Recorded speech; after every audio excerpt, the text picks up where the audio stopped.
Detroit, 1959. Fluorescent lights buzz overhead in Mel's Chevrolet dealership. 127 brand new cars gleam like chrome mirrors across a showroom floor bigger than most Soviet factories. At the entrance, 5 men in dark coats stand frozen, a Soviet trade delegation sent to document American industrial weakness. They were told American workers lived in poverty, couldn't afford basic transportation, waited years for rationed vehicles just like back home. Then salesman Joe Murphy walks up with a handshake and a smile. "Take your time, gentlemen. Look at anything you want. No guards, no permits required, just browse." Alexei Petrov, the lead engineer, touches the leather seats of a '59 Impala.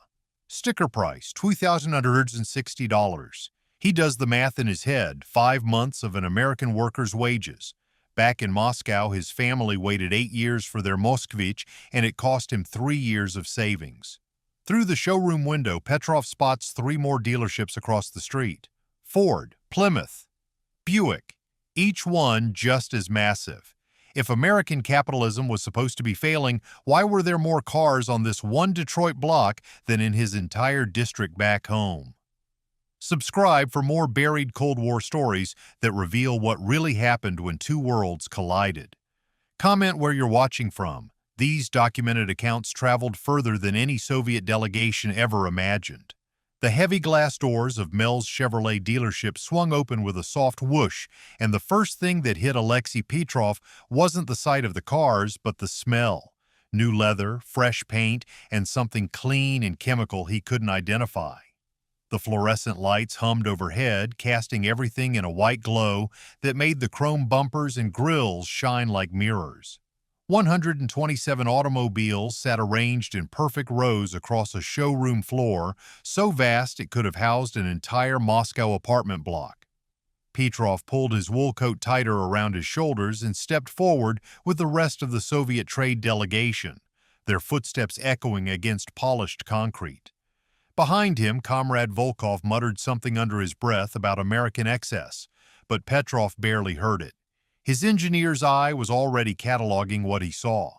Every car was different, not just different colors, but different models, different sizes, different everything. In the front row, a cherry red Impala convertible sat next to a practical Bel Air sedan, which sat next to a wagon with wood paneling along the sides. Each one had a white rectangular sticker in the windshield with numbers that made Petrov's chest tight. 2160, 2495, 1850. These weren't tens of thousands of rubles, these were hundreds, thousands at most. From somewhere behind the cars came the sound of a man's voice, friendly and approaching. "Good morning, gentlemen. Welcome to Mel's."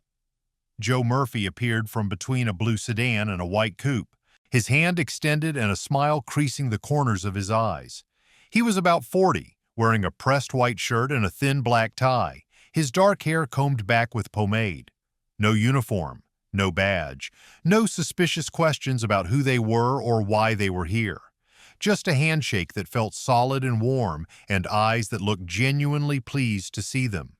Petrov found himself shaking the man's hand before he could think about whether this was appropriate protocol.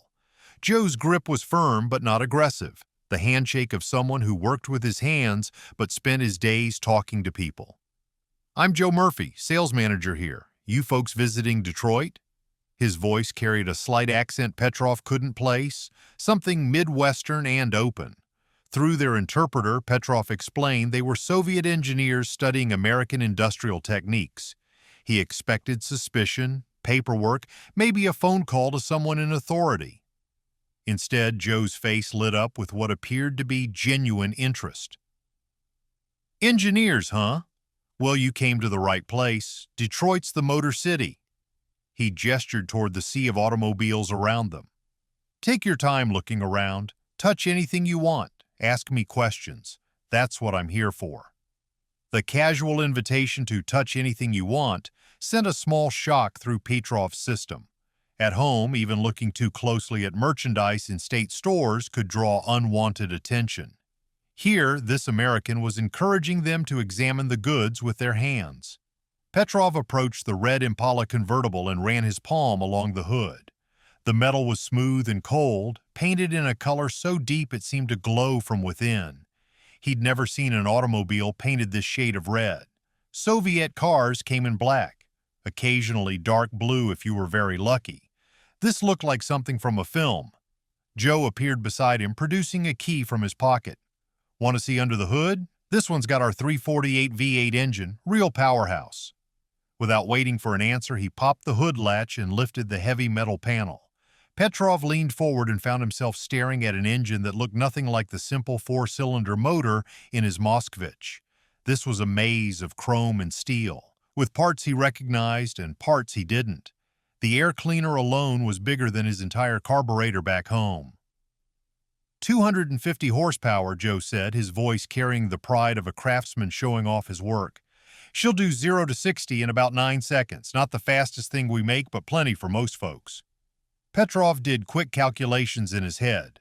His Moskvich, when it was running well, produced maybe 40 horsepower and took nearly 30 seconds to reach 60 kilometers per hour.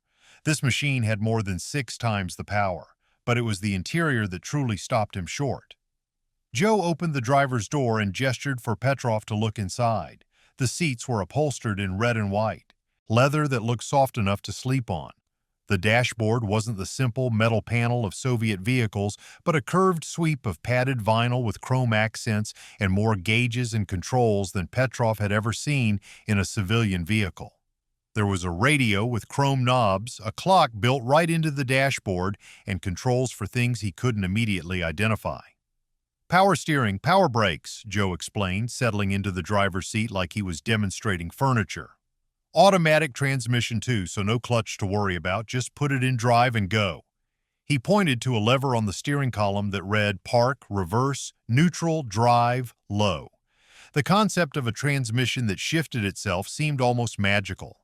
Petrov had spent years learning to manage a manual gearbox, timing his shifts to avoid grinding the gears. Here was a machine that handled all of that automatically. Through the large showroom windows, morning sunlight streamed across the sales floor, illuminating dust motes that danced in the air. Petrov could see the street outside, and what he saw there made him pause.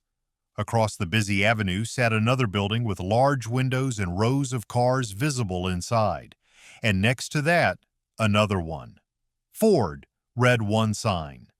Plymouth read another. From where he stood, Petrov could count at least 4 separate automobile dealerships within a single city block, each one apparently as large and well-stocked as this one. The sound of the front door opening made him turn. A young couple had entered, the man in work clothes and the woman carrying a baby. They looked nervous but excited, the way people do when they're about to make a big decision. Joe excused himself and walked over to greet them with the same warm handshake he'd offered the Soviet delegation. No distinction between foreign visitors and local customers. No change in tone or level of respect. The democratic principle in action, Petrov realized, applied to commerce.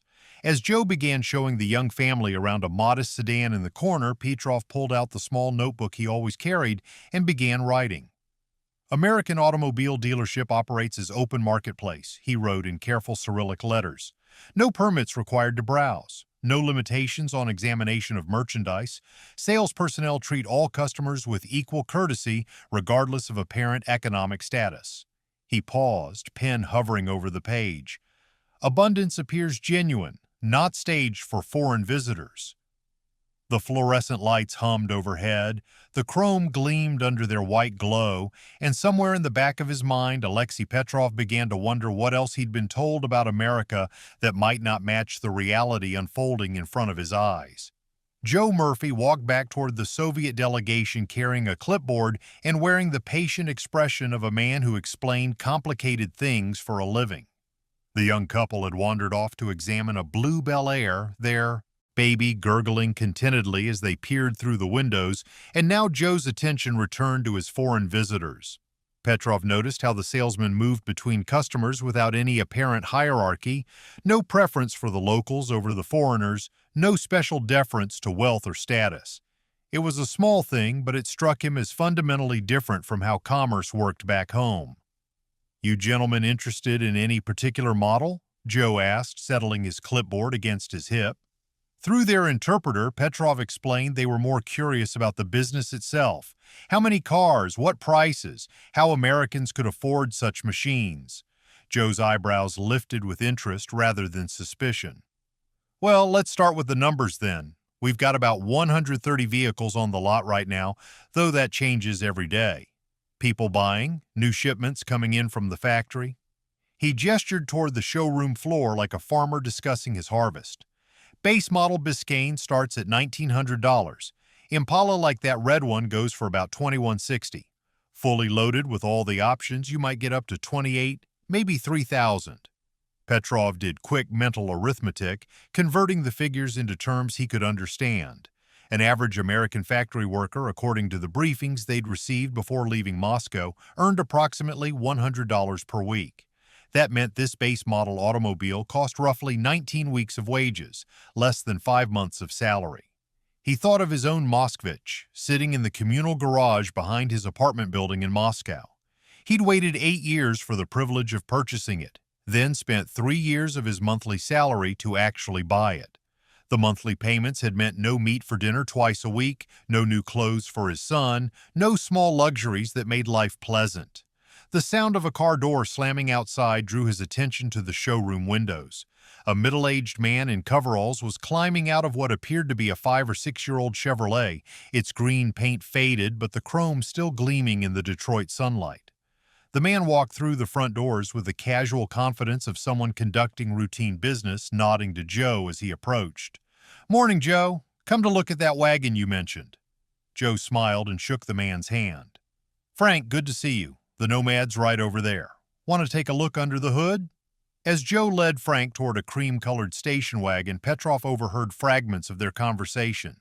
Frank's old car was running fine, but his wife wanted something bigger for their growing family. He wasn't in any hurry, might look around for a month or two before deciding. The casual nature of the transaction puzzled Petrov. This man was talking about replacing a perfectly functional automobile simply because he wanted something different.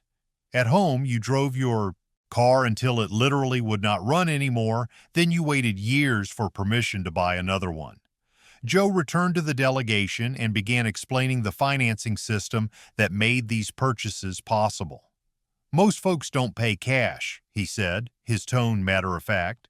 "We work with the bank to set up payment plans. Typically, someone puts down maybe $400 or $500, then pays the rest over 2 or 3 years.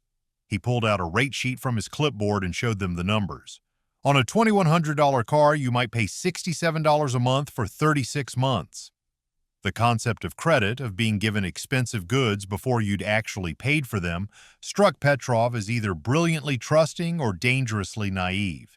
He asked through the interpreter how the bank knew people would make their payments. Joe's answer revealed a complex web of employment verification, credit history, and personal references that seemed to operate entirely without government oversight. No party membership cards, no political reliability checks, no approval from housing committees or workplace supervisors. Just a conversation about where you worked and whether you'd paid your bills on time, but it was the used car lot behind the main showroom that truly challenged Petrov's understanding of how economies worked. Joe led them through a side door onto a paved lot where dozens of older automobiles sat in neat rows, each one bearing a price sign in the windshield. These weren't broken-down vehicles waiting for the scrap heap, they were functioning cars being resold to other customers. A 1956 Chevrolet with 60,000 miles on it carried a price tag of $800. A 1954 Ford, obviously well-maintained, was marked at $600. Even accounting for their age and wear, these prices represented just 2 or 3 months of an American worker's salary. "Where do these cars come from?" Petrov asked, running his hand along the hood of a burgundy Buick that looked newer than his own supposedly new Moskvich. Joe explained the trade-in system. Customers brought their old cars when buying new ones, receiving credit toward their purchase. The dealership then refurbished and resold these vehicles to other buyers who couldn't afford brand new models. It was a cycle of reuse that seemed to keep automobiles in circulation rather than discarding them, extending their useful life while making transportation accessible to people at different economic levels. A woman in her 30s approached one of the used cars, a light blue sedan from 1955. She opened the door, sat behind the steering wheel, and began examining the interior with the careful attention of someone making an important decision. Joe walked over and began explaining the car's history. One previous owner, regularly serviced, new tires last year. The woman asked about the price, the reliability, whether parts were easy to find if something broke. The conversation had the quality of equals discussing a transaction, no hint of the suspicion or subservience that characterized similar interactions back home. As the afternoon progressed, Petrov watched customer after customer enter the showroom. Working men in coveralls, businessmen in suits, housewives with children, young couples holding hands nervously as they contemplated their first major purchase together. Each received the same courteous attention from Joe and the other salesmen. Each was encouraged to examine the merchandise, ask questions, take their time deciding. Most walked through the lot multiple times before making any commitment, comparing different models, different prices, different financing options. The abundance wasn't just in the number of cars available, Petrov realized. It was in the number of choices each customer faced. 12 different colors, 4 engine options, 3 transmission types, dozens of combinations of features and accessories. At home, you took whatever the factory had produced and felt grateful for the opportunity. Here, salesmen asked customers what they preferred, as if personal taste mattered in industrial production. Standing in the late afternoon sunlight that streamed through the showroom windows, listening to Joe explain the difference between manual and automatic transmissions to another customer, Petrov felt something shift in his understanding of how societies could organize themselves. The propaganda had taught him that American workers lived in poverty while capitalists hoarded wealth. But what he was seeing suggested a different kind of system entirely, one where ordinary people made choices about their lives based on their own preferences and economic circumstances, where abundance created options rather than scarcity creating control. The third day at Mel's Chevrolet began with Joe Murphy spreading a financing contract across the hood of a white Impala, his pen clicking as he filled in numbers for a customer who'd finally made his decision. Petrov watched from across the showroom as the middle-aged factory worker, Frank, the man in coveralls from yesterday, signed papers that would make him the owner of a station wagon worth more than most Soviet citizens earned in 2 years. The casual nature of the transaction still struck Petrov as remarkable. No government approvals, no waiting lists, no political reviews, just a signature and a handshake, and Frank would drive away in 20 minutes with a brand new automobile. But something about the financing discussion nagged at Petrov's engineer mind. He'd been calculating the numbers Joe had shown them, and the mathematics revealed complexities that the cheerful sales presentations hadn't fully explained. When Frank signed his contract for $67 a month over 36 months, he would ultimately pay $2,412 for a car with a sticker price of $2,100. The extra $300 represented interest, the cost of borrowing money he didn't yet have to buy something he wanted immediately. It was a concept that challenged everything Petrov understood about rational economic behavior. Through their interpreter, Petrov asked Joe about customers who couldn't make their monthly payments. Joe's expression grew more serious, the perpetual salesman's smile fading slightly as he explained repossession, the process by which the bank would reclaim a car if the buyer failed to meet his obligations. "It doesn't happen often," Joe said, his voice carrying a note of genuine concern. "Maybe once or twice a month we see a car come back. Usually it's because someone lost their job or got sick. We try to work with folks when they hit hard times, but sometimes—" He shrugged with the resigned air of a man who'd seen both sides of the American dream. The reality behind the gleaming chrome began to reveal itself in small details Petrov hadn't noticed before. In the used car section, some vehicles carried signs reading "Repossession Sale" or "Bank Owned." These weren't trade-ins from satisfied customers upgrading to newer models. They were the automobiles of people whose dreams had exceeded their means. A 1958 Chevrolet with less than 10,000 miles on the odometer sat marked down to $1,500, its original price likely well over $2,000. Someone had driven it for perhaps 6 months before losing it back to the bank. Joe introduced them to Harold, the dealership's credit manager, a thin man in his 50s who handled the financial side of car sales. Harold's office was tucked behind the showroom in a space barely larger than a closet, its walls covered with charts showing interest rates, loan terms, and debt-to-income ratios. When Petrov asked how many customers were turned down for credit, Harold's answer was sobering. "Maybe 1 in 4, he said, adjusting his wire-rimmed glasses. "Folks who don't make enough or who already owe too much on other things. We can't sell cars to people who can't afford them. It's bad for everyone." The afternoon brought a young couple with a baby, the same family Petrov had seen the day before examining the blue Bel Air. They returned with hopeful expressions and a folder of paperwork, pay stubs, bank statements, references from employers and landlords. Joe walked them through the credit application process with patient professionalism, but Petrov could see the tension in their faces as they waited for Harold's assessment. When Harold emerged from his office with an apologetic smile and a gentle explanation that their income wasn't quite sufficient for the car they wanted, the woman's eyes filled with tears she tried to hide. Joe, however, didn't let them leave empty-handed. He walked them over to the used car lot and showed them a 1955 Chevrolet in good condition for $850, still more than Petrov had paid for his entire Moscow apartment, but within reach of their monthly budget.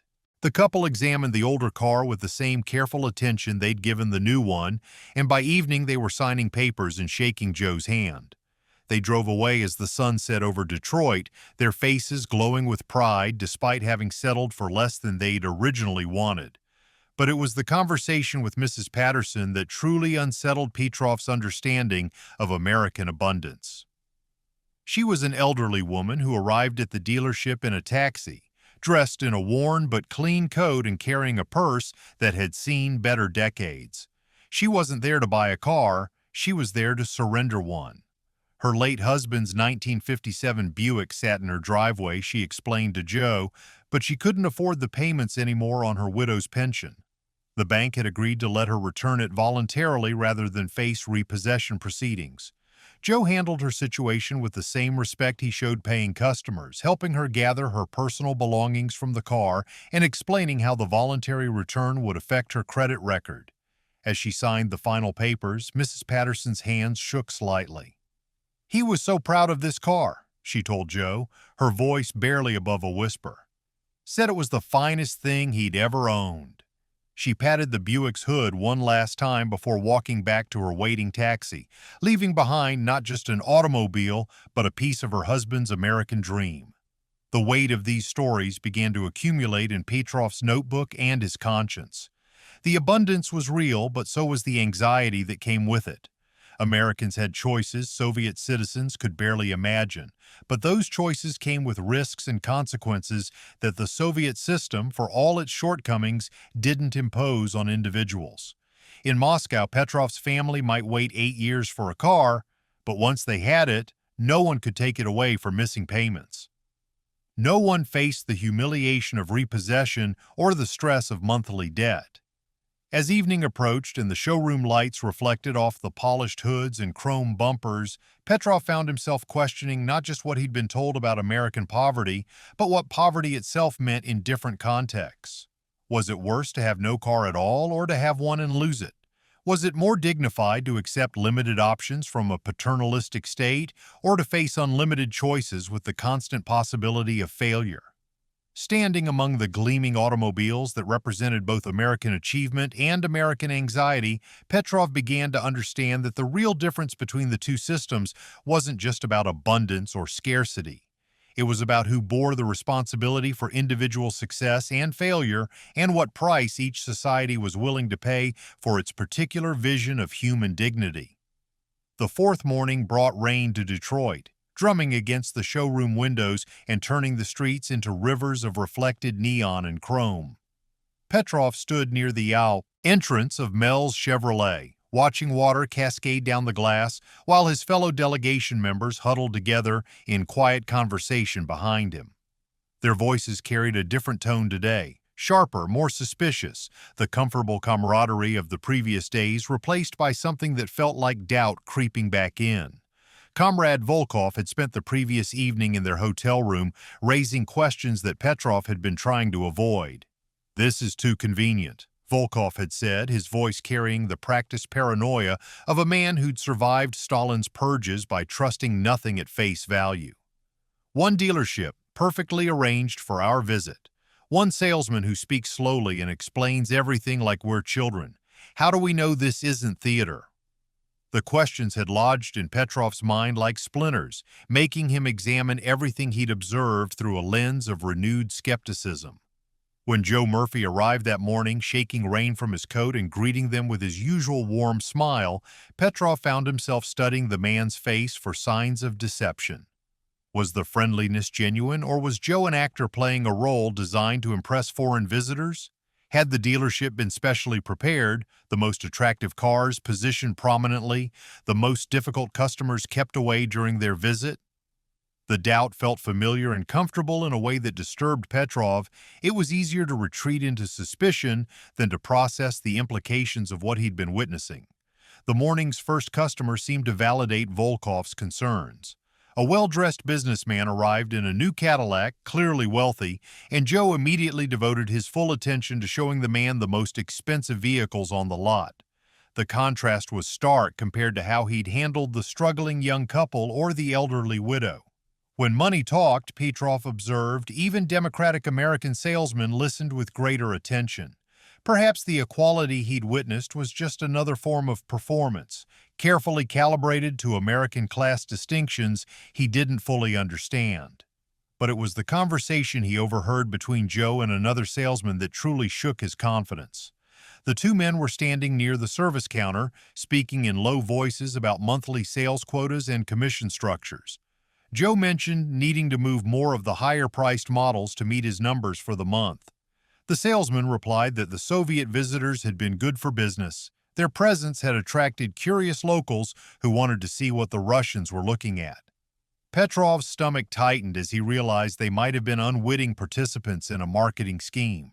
The revelation that their visit was somehow benefiting the dealership's business made everything feel calculated and false.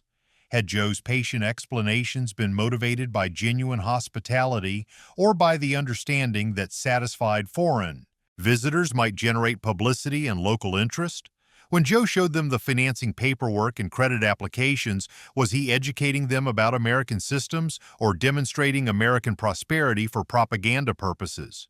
The questions multiplied in Petrov's mind like bacteria in a culture dish, infecting his memory of every conversation and interaction. During lunch, the delegation sat in a nearby diner where the coffee was weak and the conversation grew increasingly heated. Volkov argued that they were being manipulated by sophisticated American propaganda techniques, shown only what the authorities wanted them to see. Another delegate suggested that the abundance at the dealership was artificial, stockpiled specifically for their visit and scheduled to disappear as soon as they left town. Even the financing system, he argued, might be an elaborate fiction designed to make American workers appear wealthier than they actually were. Petrov found himself caught between his trained skepticism and his engineer's respect for evidence.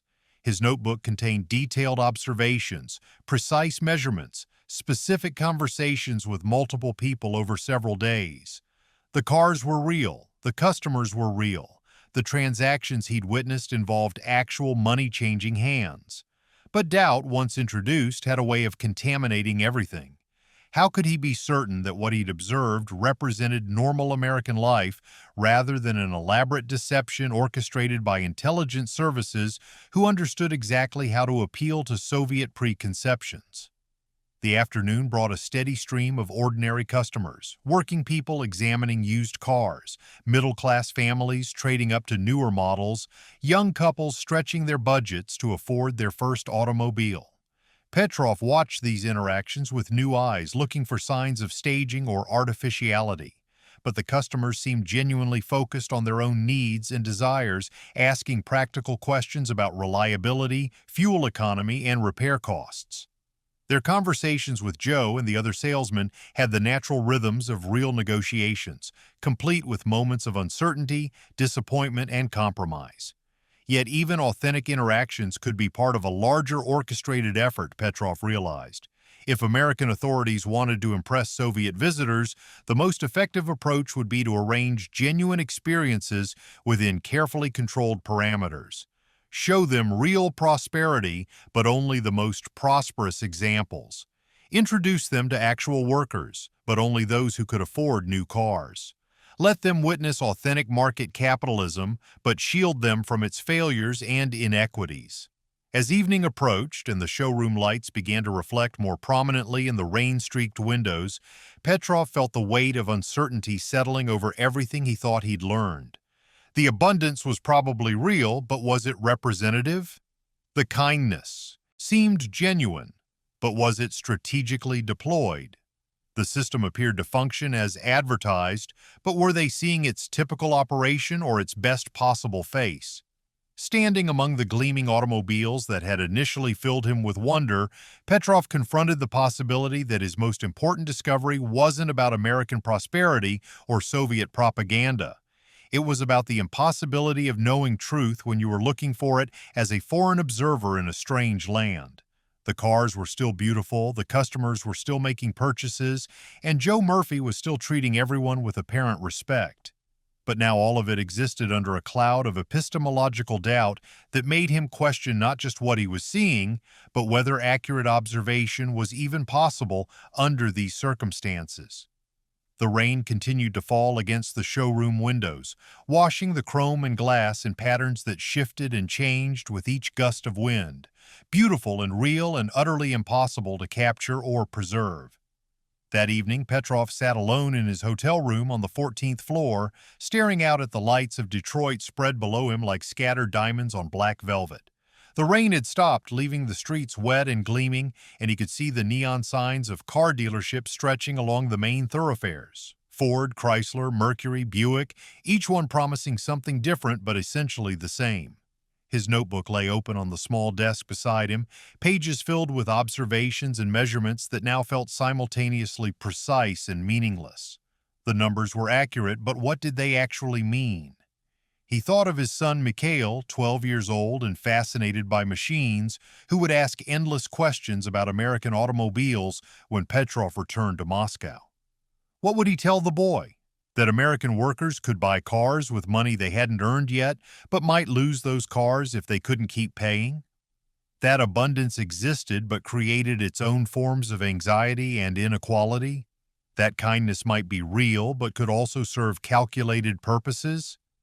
The complexity of what he'd witnessed resisted the simple explanations that both Soviet propaganda and his son's curiosity would demand.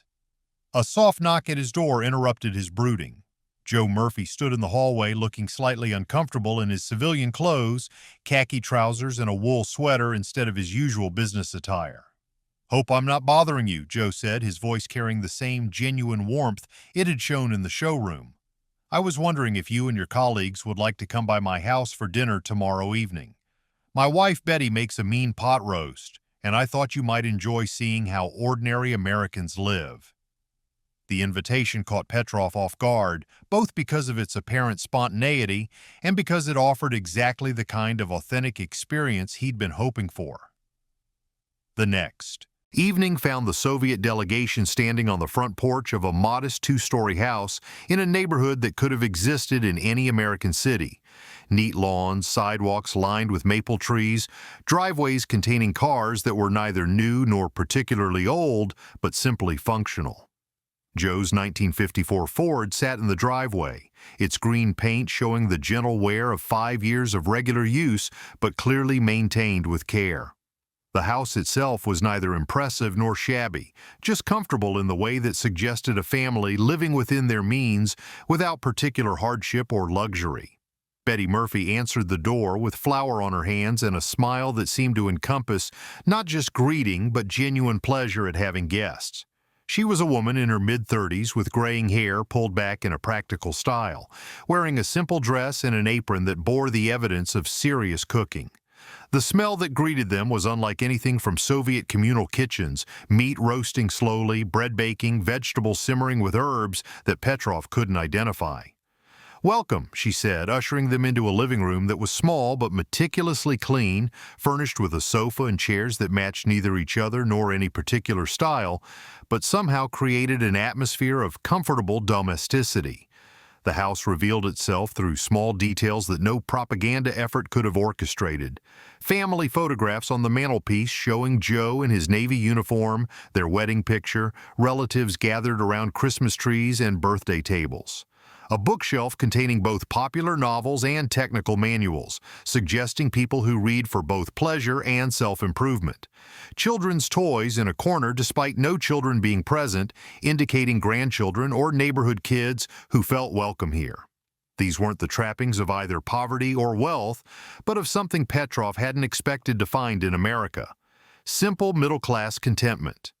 During dinner, conversation flowed in the universal language of family stories and shared experiences. Betty asked about their wives and children back home, expressing genuine interest in their answers rather than polite formality. Joe talked about his father, who had worked on the Ford assembly line during the war, and the pride the older man had taken in building machines that helped win the battle against fascism. When Petrov mentioned his own father, who had taught him to repair trucks during the siege of Leningrad, Joe's expression showed recognition of common ground, men who understood machinery and took satisfaction in making things work. After dinner, Joe led them to his garage, a small building behind the house that smelled of motor oil and metal shavings. Here was Joe's real passion, not selling cars, but maintaining them. The space was organized with the precision of a craftsman, tools arranged on pegboards, spare parts labeled and stored in coffee cans and wooden boxes. Joe was rebuilding a 1940 Ford engine in his spare time, he explained, not because he needed it, but because he enjoyed the challenge of bringing old machinery back to life. As he showed Petrov the rebuilt carburetor and the freshly machined cylinder heads, their conversation shifted from English and Russian to the universal language of mechanics, pointing, demonstrating, sharing the satisfaction of work done properly. In that garage, surrounded by tools and machinery and the smell of honest labor, Petrov felt something shift in his understanding. Joe Murphy wasn't a propaganda creation or a carefully selected representative of American prosperity. He was simply a man who took pride in his work, cared for his family, and found meaning in the intersection of craft and service. The cars at the dealership weren't symbols of capitalist excess, but expressions of industrial skill applied to human needs, transportation, mobility, the freedom to choose where to go and when to go there.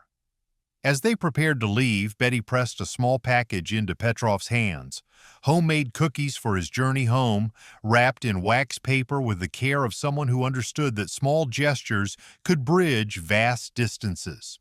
Joe shook hands with each delegation member, but when he reached Petrov, he paused and pulled something from his pocket, a small American flag pin, the kind sold in souvenir shops for a few cents. "Something to remember us by," he said simply. Petrov reached into his own jacket and withdrew the military compass he'd carried since his service days, a precision instrument made in Tula with Cyrillic markings etched into its brass case. He pressed it into Joe's palm without explanation, knowing that some exchanges transcended language and ideology. Standing in the driveway under the Michigan stars, two men who had been taught to fear each other's nations found themselves connected by the simpler recognition of shared humanity, honest work, and the universal desire to build something better for the next generation.